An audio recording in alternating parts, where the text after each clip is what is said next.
চট্টগ্রাম অঞ্চলে বড় ধরনের ভূমিকম্প হলে ৭০ থেকে ৮০% ভবন ধসে পড়তে পারে এবং প্রাণহানির সংখ্যা লাখ ছাড়িয়ে যেতে পারে বলে আশঙ্কা প্রকাশ করেছেন ভূমিকম্প বিশেষজ্ঞরা।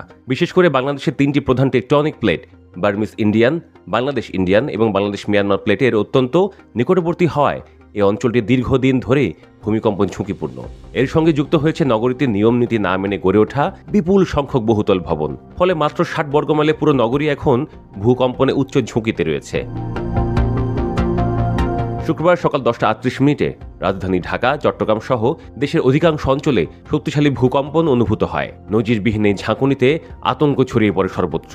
বাংলাদেশে ঘিরে থাকা 3টি সক্রিয় টেকটনিক প্লেট দীর্ঘদিন ধরেই অস্বাভাবিক গতিশীল অবস্থায় রয়েছে। বিশেষজ্ঞদের মতে চট্টগ্রাম নগরী ভূগর্ভেও একটি মাইনো টেকটনিক প্লেট সুপ্ত অবস্থায় আছে। প্লেটগুলোর এই ধারাবাহিক গতিশীলতার কারণে 2021 সাল থেকে এখন পর্যন্ত দেশে মোট 212 বার ভূকম্পন অনুভূত হয়েছে। শুধু ভূমিকম্পের ঘনত্বই বাড়েনি, এই সময়ে গড়ে উঠেছে হাজারো অনুমোদনবিহীন ও ঝুঁকিপূর্ণ ভবন।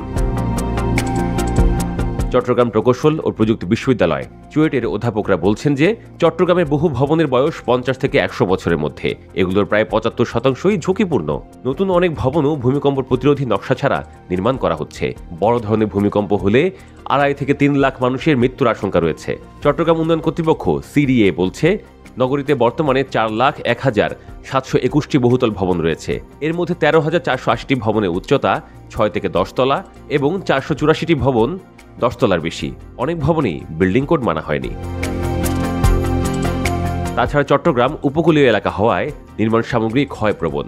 সংকীর্ণ সড়কের কারণে দুর্ঘটনা বা দুর্যোগের সময় উদ্ধার তৎপরতাও বাধাগ্রস্ত হতে পারে।